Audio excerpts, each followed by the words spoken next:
a operação militar de Israel, desde 7 de outubro, gerou agora, nos tempos mais recentes,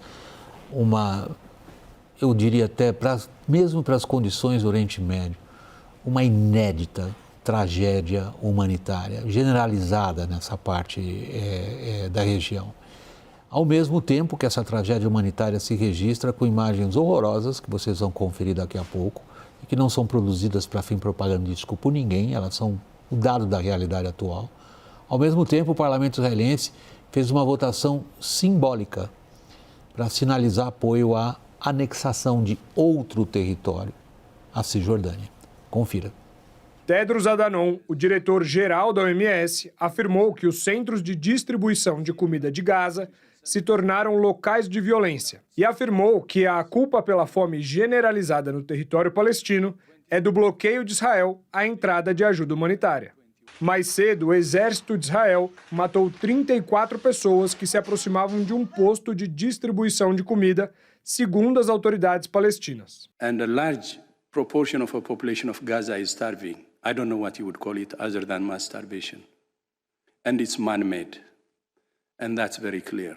Nesta quarta-feira, uma rede de mais de 100 entidades humanitárias fez um apelo para que Israel interrompa o bloqueio. De ontem para hoje, 15 pessoas morreram de fome no enclave palestino, segundo o Ministério da Saúde de Gaza.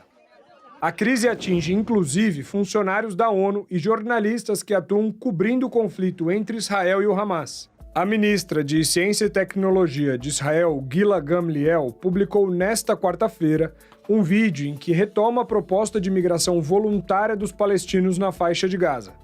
As imagens mostram o que seria a Riviera do Oriente Médio, idealizada pelo presidente americano Donald Trump, e conclui: somos nós ou eles. A grava justamente no momento em que israelenses reforçam o avanço sobre outro território palestino, a Cisjordânia. O parlamento de Israel aprovou uma moção favorável à anexação de todo o território. O projeto não tem força de lei, mas reforça o coro de colonos que pretendem expulsar os palestinos da região. A autoridade palestina, que governa partes da Cisjordânia, condenou o projeto, dizendo que a proposta viola o direito internacional e ignora qualquer caminho na direção de uma solução de dois estados. Sandro, as imagens são absolutamente desmoralizantes do ponto de vista de qualquer força armada, como a israelense, que se diz engajada em combater um adversário, terroristas. Não cabe outra denominação para o grupo Hamas. De que maneira, Sandro, é possível imaginar que Israel, de alguma forma, leve em consideração, não está levando, o que mesmo países tradicionalmente aliados do Estado israelense, eu estou falando de uma Grã-Bretanha, Alemanha, França, tem feito de críticas? Bom, William,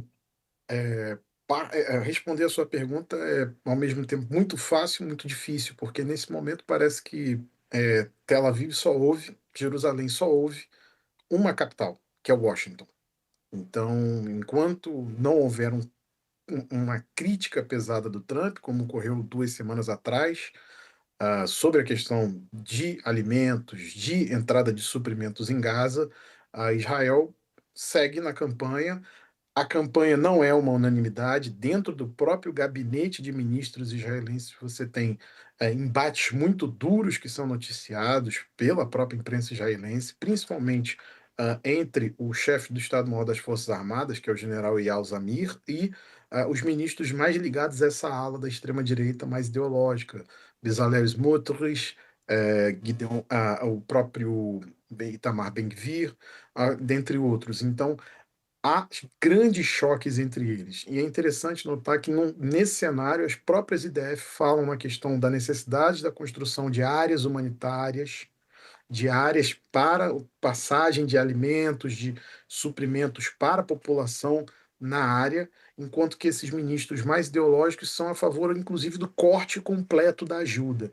Então é um cenário muito complicado. Esse novo momento da operação militar é chamada Operação Carruagens de Gideão, que é uma operação extremamente controversa, que prevê jogar toda a população da faixa justamente para a área de Rafah, ou seja, pegar aqueles 2 milhões e colocar em Rafah, e que é extremamente polêmico, sob a ideia de você tentar, dessa vez, então, destruir todas as capacidades do Hamas e de grupos aliados a ele na faixa, mas o fato é de que os efeitos colaterais são extremamente perversos e você vê muitos militares hoje em Israel fazendo uma coisa que seria impensada em outros momentos, tomando a tribuna, fazendo manifestações públicas em editoriais, em jornais, em TV falada e escrita contra a própria campanha, dizendo que a campanha se tornou um despropósito nesse sentido. Lourival, se a gente observa aqui quais são os fatores, como o Sandro vinha levantando, de peso nas decisões tomadas pelo governo israelense, 2 são evidentes. 1, o que acontece em Washington. 2, o que acontece dentro do Knesset, onde o governo está pendurado por um voto. O que a situação política doméstica israelense e a posição americana hoje sinalizam em termos do que a gente acabou de ver nas imagens de Gaza? Bem, eu acompanho muito de perto o debate de Israel e é bastante nuançado. Nesse aspecto específico de provocar a fome dos palestinos, é onde o Netanyahu tem mais segurança do ponto de vista da opinião pública. A opinião pública israelense não superou o ódio causado pelos ataques terroristas do Hamas de 7 de outubro de 2023 e há muitas manifestações assim de que é isso mesmo, nós não vamos dar comida para eles, que mataram nossas crianças, fizeram aquelas atrocidades, como se os 2 milhões de palestinos que estão ali sofrendo esse castigo coletivo fossem os responsáveis pelo que o Hamas fez. Há, como o Sandro bem disse, uma crítica à condução da campanha na faixa de Gaza, principalmente pela sua ineficácia no que diz respeito à libertação dos reféns. Então, é uma posição bastante egoísta, na verdade, né? Isso aí não está dando certo, não está libertando os provavelmente 20 reféns vivos e 30 reféns mortos.